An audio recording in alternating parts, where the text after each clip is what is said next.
So hello and welcome to IIT वाला SSC aspirant. तो ये वाली फोर्थ वीडियो है जिसमें मैं अपना एसएससी सीजीएल 2025 का प्लानर डिस्कस कर रहा हूँ कि how I am going to approach for SSC CGL in 2025।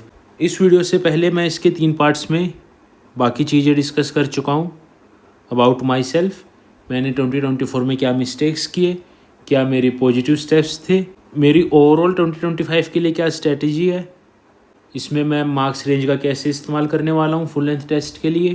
2025 के लिए मैंने एक साइक्लिक अप्रोच फॉलो करने का डिसाइड किया है। तो वो साइक्लिक अप्रोच क्या है, उसमें जीएस को मैं कैसे टैकल करूँगा, रीजनिंग को कैसे टैकल करूँगा और इंग्लिश को कैसे टैकल करूँगा, ये सब चीज़ें मैं पहले 3 वीडियोज़ में डिस्कस कर चुका हूँ।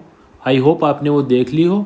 अगर नहीं देखी है तो ये वीडियो देखने से पहले आई विल रिक्वेस्ट कि वो वाली 3 वीडियो देख लीजिए ताकि आपको इस स्ट्रैटेजी का बेटर आइडिया लग पाए, जिसकी मदद से आप अपनी प्रिपरेशन में ये चीज़ें इनकलकेट कर पाए। और जो अभी आपका ये डर चल रहा है ना कि वेंडर चेंज है या पेपर कैसा आने वाला है, क्वेश्चन में हमें पीवाईक्यू करना है, बेसिक करना है, इन सब चीज़ों से कैसे टैकल करना है, इस स्ट्रैटेजी में मैंने अपने लिए ध्यान रखने की ट्राई की है।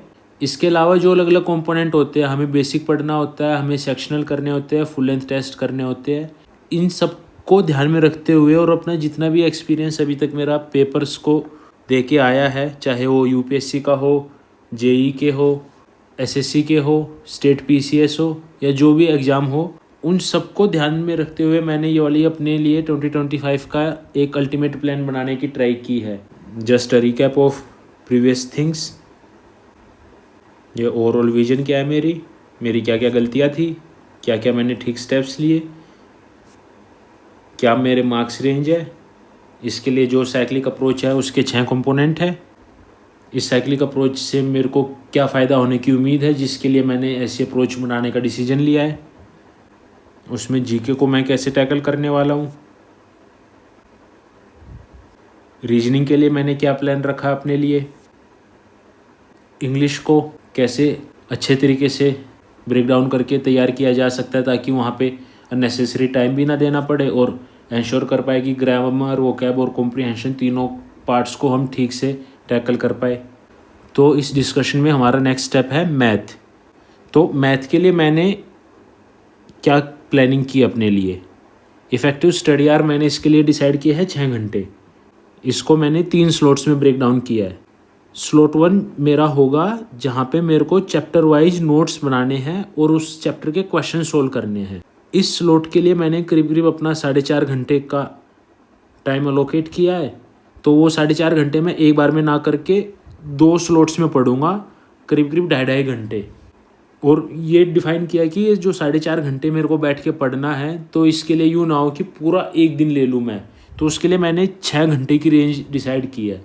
6 घंटे की रेंज कैसे काम करती है, मान लो मैं सुबह उठा, मैं पढ़ा, मैं नहा लिया, खाना खा लिया, रेस्ट कर लिया, अब मैं 12 बजे पढ़ने बैठ रहा हूँ, तो मेरा ये 6 घंटे का स्लॉट रहेगा कि 12 से 6, इस 6 घंटे में मेरे को 4.5 घंटे इफेक्टिव स्टडी के निकालने पड़ेंगे। तो इस तरीके से ये रेंज मैंने डिफ़ाइन की है।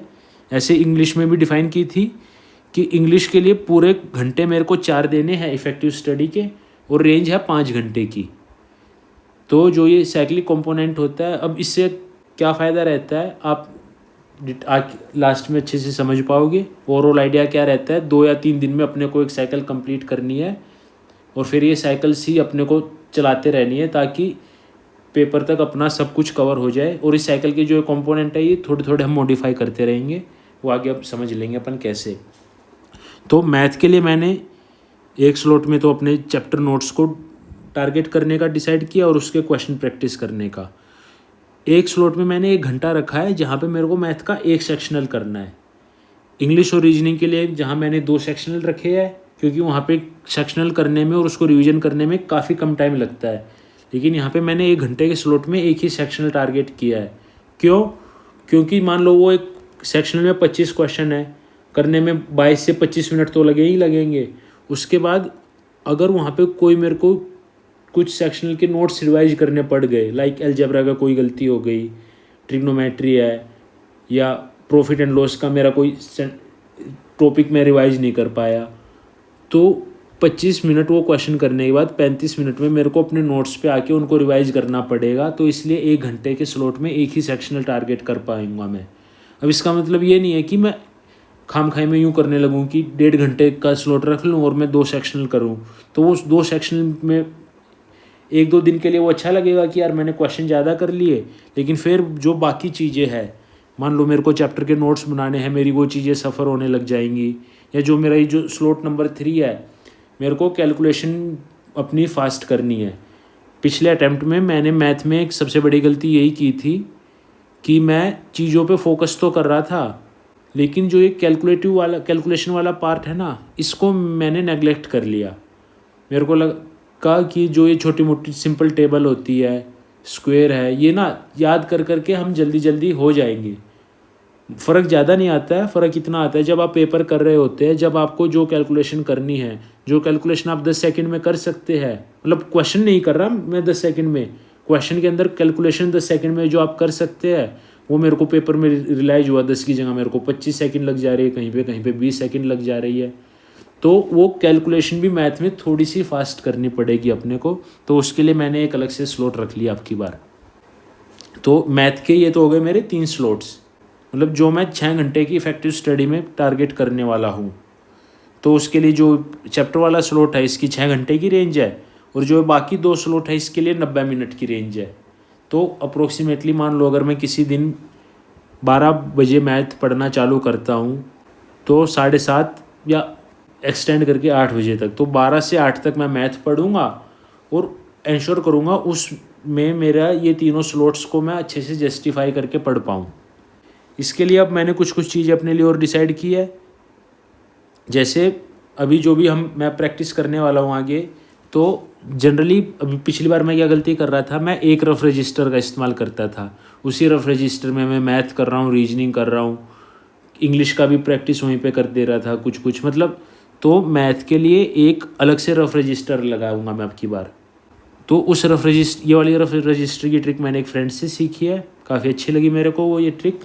तो इसके लिए क्या रहेगा, जब आप रफ रजिस्टर में क्वेश्चन सोल्व कर रहे हैं तो आप सोल्व करते रहिए ना। जब भी आपको लगे कुछ अच्छा क्वेश्चन आया है तो बार बार अपना बेसिक सोर्स पे जाने की बजाय वो अच्छे क्वेश्चन का सॉल्यूशन आप रफ रजिस्टर के बैक पे लिख लो, और जब बाद में मन करे तो उस बैक को रिवाइज कर लो, और जो वहाँ से कुछ काम का लगे तो अपने वो नोट्स में ऐड कर लो।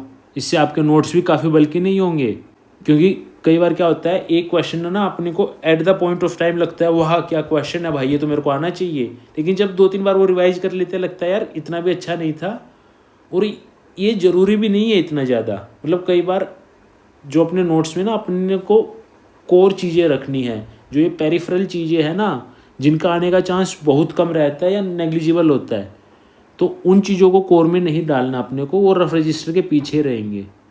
और एक रफ रजिस्टर होगा मेरा बाकी सारों के लिए, जिसमें मैं फुल लेंथ टेस्ट और जो भी चीज़ें हैं वो प्रैक्टिस करूँगा। तो 2 रफ रजिस्टर लगाने की मैंने अब की बार डिसाइड किया है। और जो मतलब मैथ वाले रफ रजिस्टर अपना रख लो, बाद में मन करे जो वो आखिर वाले पेज है उनको सीधा उठा के फाड़ लेना, एक स्टेपल करके अलग से रख लेना, बाकी रफ रजिस्टर को अपना डिस्पोज ऑफ कर दो। तो मैथ का मेरा है ये मेनली 3 स्लॉट का टारगेट। एरर बुक मतलब मैथ की पिछली बार भी मैंने मेंटेन की थी, लेकिन वो इतना अच्छे से मेंटेन नहीं कर पाया। आपकी बार रफ रजिस्टर ट्रिक से ये वाली मेंटेन करने का मेरा प्लान है। अब जैसे जो मैथ का जो पहला कंपोनेंट है चैप्टर वाइज, मतलब मेरे को चैप्टर वाइज नोट्स भी बनाने हैं और क्वेश्चन भी करने हैं। तो इसको मैंने प्लान करने का क्या प्लान किया है ये समझ लीजिए, शायद यहाँ से आप कुछ अपने स्ट्रैटेजी में इनकलकेट कर पाए काम का।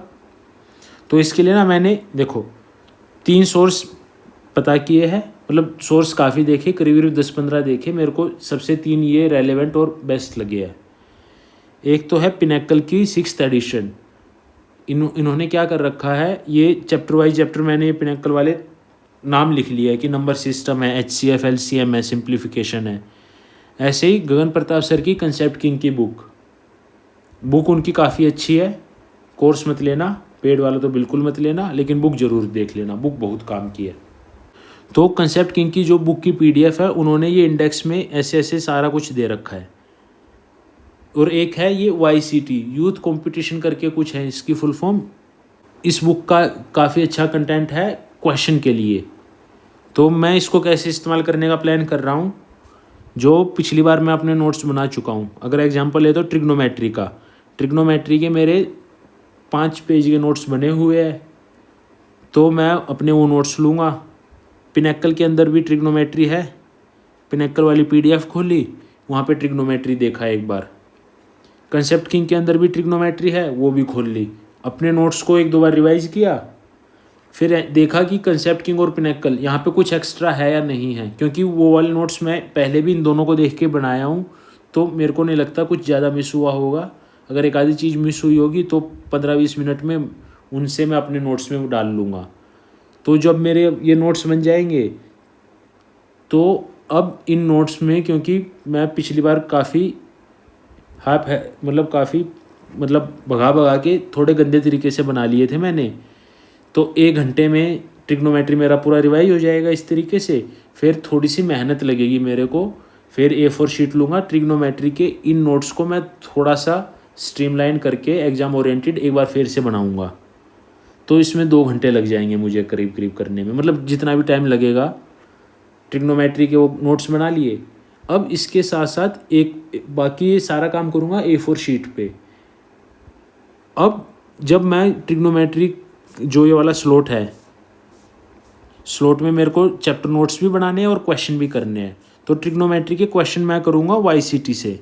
YCT में उन्होंने काफ़ी अच्छे से ब्रेकडाउन दे रखा है, तो उसके लिए मैं क्या करूँगा, जो मेरे को लगेगा कि ये क्वेश्चन है थोड़े ट्रिकी है, या ये एक अप्रोच है जो आनी चाहिए और मेरे को अच्छे से आती नहीं है, तो मैं सिर्फ पूरा क्वेश्चन ना लिखने की बजाय उस क्वेश्चन का सॉल्यूशन अपने वर्ड्स में लिख लूँगा, ताकि वो अप्रोच, वो पर्टिकुलर टाइप मैं भूलूँ ना, और जब मैं नोट्स रिवाइज करूँ तो वो क्वेश्चन भी साथ साथ रिवाइज करता रहूँ। तो यही वाले जो ट्रिग्नोमेट्री के नोट्स है, ये वाले नोट्स मेरे लिए एक तरीके से नोट्स प्लस एरर बुक दोनों का काम करने वाले हैं, ताकि जब आने वाले टाइम पे अगर कोई ट्रिग्नोमेट्री का मेरे को कुछ ऐसा कंसेप्ट दिखे जो मेरे को लगे एग्ज़ाम के लिए ज़रूरी है लेकिन मेरा मिस हो गया है, उठा के एक लाइन में अपना वो क्वेश्चन का सॉल्यूशन वहाँ पे लिख लूँगा। तो इस तरीके से एक A4 शीट पे आप 10-15 क्वेश्चन आराम से लिख सकते हैं, ज़्यादा भी लिख सकते हैं। तो उस हिसाब से मेरा प्लान ये रहेगा कि ट्रिग्नोमेट्री या ये जस्ट एग्जाम्पल है, बेसिक रिवाइज करना है, इसके बाद अपने नोट्स को थोड़ा सा ठीक करना है, स्ट्रीमलाइन करना है, और जो ये नए नए मेथड मैं सीख रहा हूँ तो उनको भी थोड़ा लिख लेना है जो एग्ज़ाम ओरिएंटेड लगे। अब यहाँ पे नए मेथड में कई बार, पिछली बार मैं ये गलती कर चुका हूँ, क्योंकि मेथड वाले क्वेश्चन मैंने लिखे थे लेकिन वहाँ पे मैंने इररेलेवेंट क्वेश्चन भी लिख रखे उन नोट्स में, तो वो सिर्फ फोमो है, फियर ऑफ मिसिंग आउट। हमें लगता है कि ये क्वेश्चन हमें आना चाहिए, लेकिन वो एग्ज़ाम ओरिएंटेड अप्रोच से एकदम इररेलेवेंट मेथड है, ना उसका क्वेश्चन आता है। तो क्या मेथड रेलेवेंट है, क्या मेथड इररेलेवेंट है, इसका जज बस एक ही बंदा है, वो है आप खुद। और वो आपको करना आएगा जब आप PYQ को सोल्व करोगे। PYQ में सिर्फ CGL के नहीं, SSC के बाकी एग्ज़ाम के भी, CHSL, MTS, CPO, तो उन सब का भी अपने को ध्यान रखना है। और वो वाला ध्यान, ये YCT बुक मैंने इसलिए अब की बार डिसाइड किया है, पिछली बार की नहीं थी। पिछली बार मैं शीट्स में लगा रहा, शीट्स बहुत ज़्यादा इररेलेवेंट थी। YCT बुक ये बहुत ज़्यादा रेलेवेंट है प्रैक्टिस के लिए, मुझे ये सबसे बेस्ट लगी है। बाकी जो आपको ठीक लगे आप कर लेना। एक तो ये मैथ का स्लॉट हो गया जहाँ पे चैप्टर नोट्स और क्वेश्चन है, यहाँ से तो ये करना है मेरे को। दूसरा मेरे को सेक्शनल है। अब जैसे फर्स्ट अटैम्प्ट में मैंने सेक्शनल काफ़ी अच्छे से किए थे, चाहे वो प्रीलिम्स हो या मेंस हो, और वो मेरे को काफ़ी ज़्यादा बेनिफिशियल भी लगे। मेंस में बस गलती कर दी थी, वो करने में मैंने थोड़ा लेट कर दिया। तो अब की बार जो सेक्शनल मेरे को प्रैक्टिस करने हैं, जो मैंने रखा है 1 घंटे का स्लॉट है, 1 घंटे में एक सेक्शनल करना है, तो ये मैं टेक्स्ट बुक के लिए सेक्शनल करूँगा। वहाँ पे ये डेट्स मैंने लिख लिए है, जैसे चालू करूँगा मैं 2024 से, फिर 2023, फिर 2022, ये वाले सेक्शनल मेरे को पूरे करने हैं। यहाँ से जो जो एडिशनल चीज़ें लगेंगी अपने नोट्स में अपने हिसाब से ऐड करता रहूँगा। इसके अलावा बाकी भी चीज़ें हैं जो आप मैथ में कर सकते हैं। जैसे गगन प्रताप सर है ना, ये अलग अलग एग्ज़ाम्स की टॉप 50 करके वीडियो लाते हैं। देखो पेड कोर्स अच्छा नहीं है, लेकिन ये top 50 video they are fire, मतलब बहुत ज़्यादा बढ़िया कंटेंट है वो। तब भी अगर आपको कोई टॉपिक का चाहिए कि मुझे ये टॉपिक प्रैक्टिस करने का आज मन है और थोड़े अच्छे लेवल के क्वेश्चन करने हैं, तो आप जाके टॉप 50 वाली वीडियो कर लीजिए। लेकिन ये वाली वीडियो जो ये कंटेंट है ये मैं अभी इनिशियल स्टेज पे नहीं करूँगा, ये वाला मैं मेनली करूँगा मेंस प्रीलिम्स के बाद, क्योंकि अभी काफ़ी चीज़ें पढ़नी है और सब चीज़ें हम कर नहीं सकते। तो इसीलिए मैंने ये अपने लिए एक नोट लिखा है, beware of motivation, focus, discipline. Motivation क्या है, जैसे मैथ के आप करने लगते हैं ना क्वेश्चन, अंदर से एक मोटिवेशन आता है कि यार ये भी क्वेश्चन कर लो, वो भी कर लो, ये भी आना चाहिए। इतनी भी आने की चीज़ें ज़रूरत नहीं है हमें कि सब कुछ ही आना चाहिए। एग्ज़ाम ओरिएंटेड चीज़ें क्लियर होनी चाहिए। तो जब भी आपको लगे ना मैथ में आप हाईली मोटिवेट होके बहुत ज़्यादा मैथ करने लग गए हो, बता दे रहा हूँ बहुत ज़्यादा मैथ भी आपके लिए हानिकारक है। तो मैथ के लिए मेनली मैंने 3 स्लॉट रखे हैं। आई होप चीज़ें क्लियर है। इसमें से आपको जो काम का लगे आप अपनी अप्रोच में ऐड कर लेना।